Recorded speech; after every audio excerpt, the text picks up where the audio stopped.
Hey guys, what's up? Welcome back to my channel. And you know what? I was just about to go to sleep tonight, but suddenly I heard an echo inside my own head.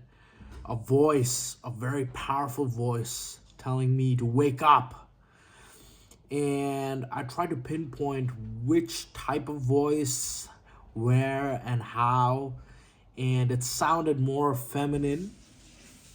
Of course, it was a woman, and it felt exactly like what a Bene Gesserit would say.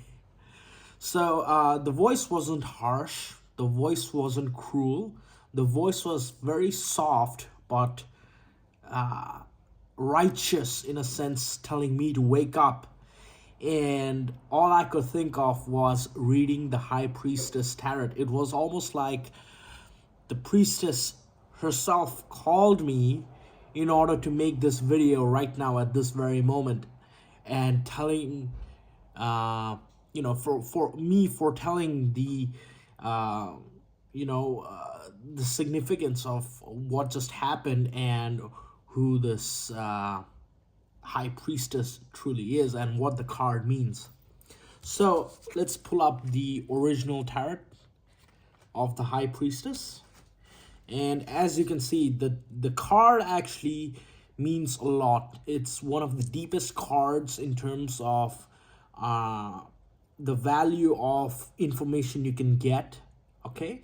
Because it all resides with regards to your subconscious mind, your hidden knowledge, the things that you would like to know about your own psyche, and it really rules the subconscious realm, something that's not on the surface, you see, what you might think it is. So the high priestess is the bearer of hidden knowledge. As you can see, the Torah that's in her hand.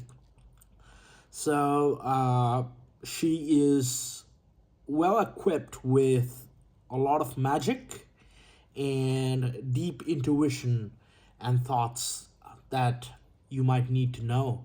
So as you can see, there are two pillars that are opposite of each other, parallel to her, and she's sitting on a throne, much like the Empress, but it is a throne reserved for someone of a very high level of importance. That's why it's called the high priestess. It's not even the priestess, it's the high priestess, you see.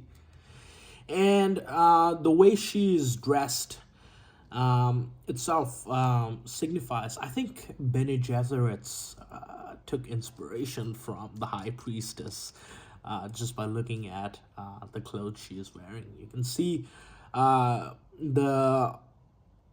it's more, I'm not it looks like a crown, really, that she is wearing, but I'm not too sure. But whatever the case may be, she deals with the subconscious realm, and she has hidden knowledge that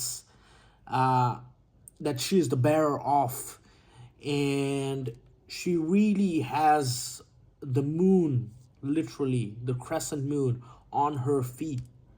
That signifies the level of spiritual regality that she truly embodies. It's just a symbol of how important she is. So if you really want to know something hidden about yourself, you should really pray upon and dive deep into this high priestess energy.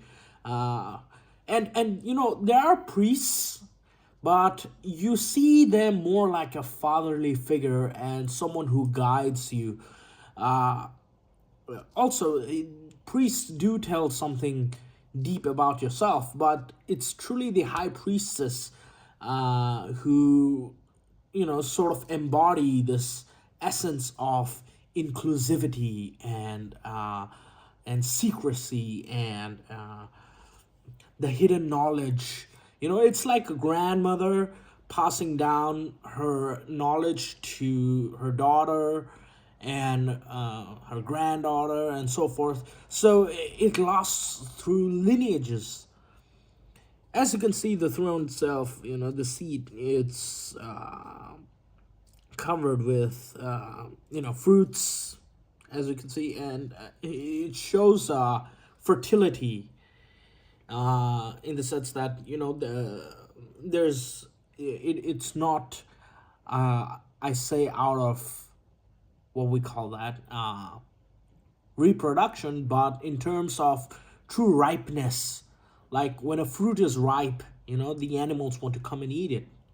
So it means that this and animals come towards the fruit in order to eat them, so that they can be fulfilled. Their hunger's complete. And it's like people who seek deep knowledge come to the high priestess in order to extract the information that might be hidden within themselves, rather than just thinking and retard maxing and so forth. So that's the original deck, and that's the third card and the card number 2 of the major arcanas. Here in the celestial tarot deck, we see the high priestess is also reading some sacred manuscript, and she is under the crescent moon, and there are 2 pillars on her side. And as you can see, her eyes are glowing, and she is deep in her thoughts, thinking, really diving deep into her intuition and her sacred knowledge, and trying to sort of reconfigure. You can say almost she is daydreaming. And also, like to mention, the high priestess is the card of dreams too. So she is trying to sort of recalibrate on what the meaning of the dreams might be. So it's at night, so she is like daydreaming at night, just pondering on different thoughts and the hidden meanings that might exist within her realm. And in the Christian tarot deck, it's a bit different, you see. The high priestess is actually sitting on a throne again, but she is aiding her nuns by teaching them a lesson from maybe the Bible, maybe the Torah, or maybe even the Kabbalah. I couldn't say. But, since there's a Christian tarot, it doesn't mean that you can't read Torah, but she is aiding her two, students, and teaching them about some hidden sacred knowledge that exists, and passing down the knowledge and rights of passes, whatever there is. On top of that, let's add that they all got halos, so that means that they're pure. They're not really corrupted, and they do exemplify virtue of being someone who is willing to learn more things, new things, and it's like passing down of knowledge from one priestess to another. The high priestess to the lower priestess, and them becoming the high priestess later on. So this card also has really deep meanings in it, so whatever the case may be, all 3 of these cards explain to you about the true essence of the high priestess and how important they are to the society. And the high priestess is also a very desirable card to be shown up within your tarot readings, mainly because of how deep it is when it comes to knowledge and uncovering hidden truths that lie within your own subconscious and your dreams and your life as a whole. So let's pull up the Oracle deck, and here it says the Starseed Oracle deck: all paths lead home.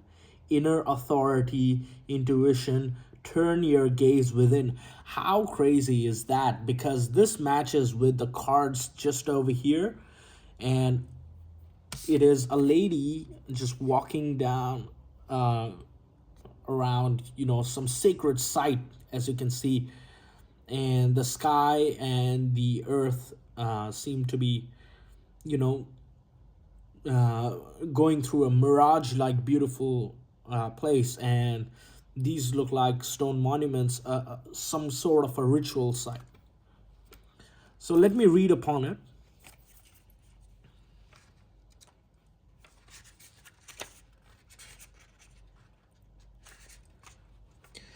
It's normal to look to the external world for answers and guidance. What's revolutionary is turning your gaze inward. You're being called to source your guidance from within, to study the terrain of your inner landscape, to develop a reliable relationship with your soul. The more time you spend connecting with your soul, the deeper the connection will become. The challenge for empaths is staying connected without cutting off from the world. The best way to do this is to develop a daily practice that helps you to keep checking in, to draw on the wisdom within, and let that be the authority of your life.